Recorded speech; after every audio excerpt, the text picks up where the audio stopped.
I've come out in this lovely environment for two reasons: to release a copperhead and to do a watercolour painting.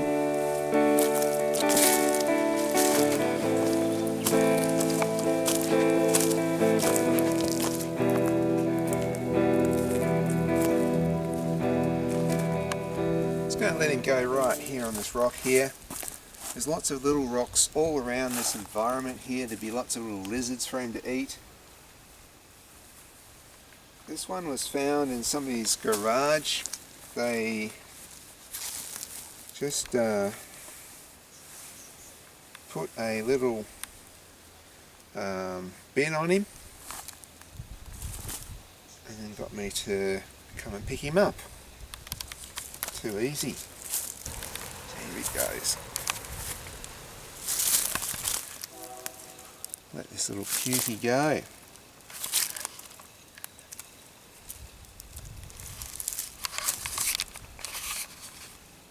Aren't they cute when they're little?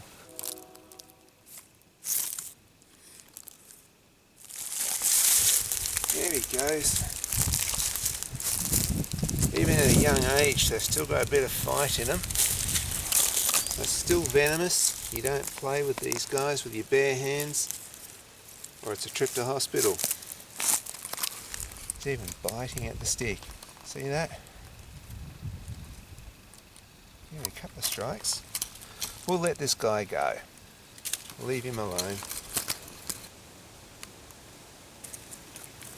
There he goes.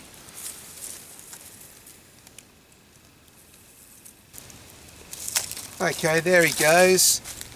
Hopefully never to go near humans ever again, because humans aren't nice to these guys. Well, that's that job done. Off to do some watercolour painting now.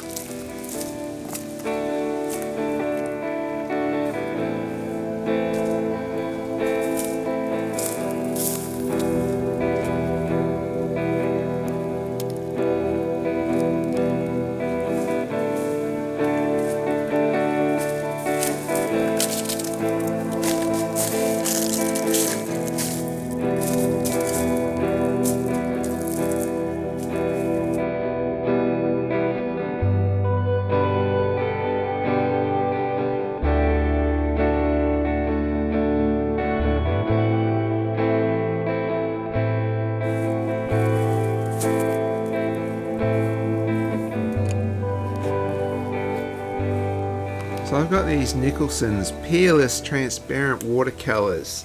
They are watercolour which is put on sheets of card, and I'm using these aqua brushes with them. The brushes have water within them, and we're going to see how convenient this is.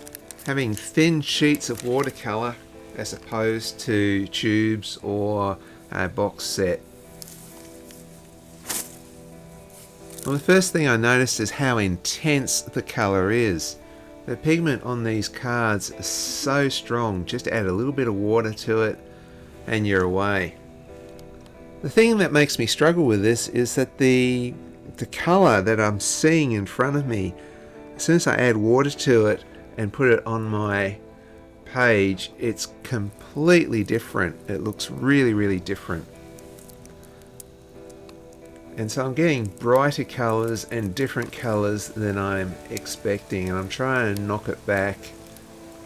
There's one that's working almost like a black, which is a neutral tint. Kind of mixing on my painting as I'm doing it. A better idea would be to have a palette or something to mix it on. But I'll just persevere with it, because I want to give this a good and fair road test. Okay, so what I've worked out is at the back are names. They name each one at the back, and I'm also wetting it and doing a test sheet. So my other page on my journal is going to be my test, where I just test each one. And now slowly we're getting that watercolour back, but I'm going to have to try and recover, since I have a bright purpley pink in the background, which I didn't guess was going to be there. But I can work with that. It's a good complementary. It's quite nice out here in the forest. Got a wedge-tailed eagle flew up in a tree behind me and is watching my every move. So slow persevering. Normally I would probably chuck in a bit of white gouache now because I like to cheat, but this is going back to working into the negative spaces and leaving the white behind.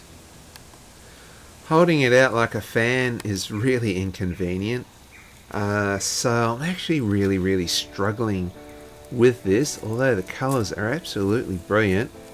I love the fact that the colours are so intense, because my first fear was there's going to be a bit wishy-washy. And I think a bit of perseverance, and I think I have something similar to the landscape that I was looking at, just the colours are a wee bit brighter than I expected. I've been trying to mute the colours back a bit with what's called neutral tint. They're still quite bright, but I don't mind it. So, with a bit of hindsight, I'm going to get ready for the next time I go out. What I've learnt from this is that it's inconvenient to hold and shuffle around a whole heap of cards. So I'm cutting off little sections, and I am sticking it to a little bit of white card here. Just a bit of glue those bits down. And above each one I write the name of the colour. Then I get a wet brush and I just on the corner just wash out a little bit, wet it so I can see what the colours are. By doing this, I could do this several times, and now we have the convenience side of it. You see, now I can slip this into the back of my journal and it can just sort of sit there and I would hardly even notice it's there. That's the advantage. Have that and one of those aqua brushes full of water is all I'd need to do a bit of watercolour on the spot without pre-planning. It can just be there. Because when I first got these sheets, I thought that's going to be the advantage. Just to be able to pull these things out and use them in plein air painting would be great. So you might see me pull these out in a future video, especially when I'm travelling, because it weighs a lot less, and when you've got carry-on luggage on a plane or something like that, you want the weight to be down as much as possible.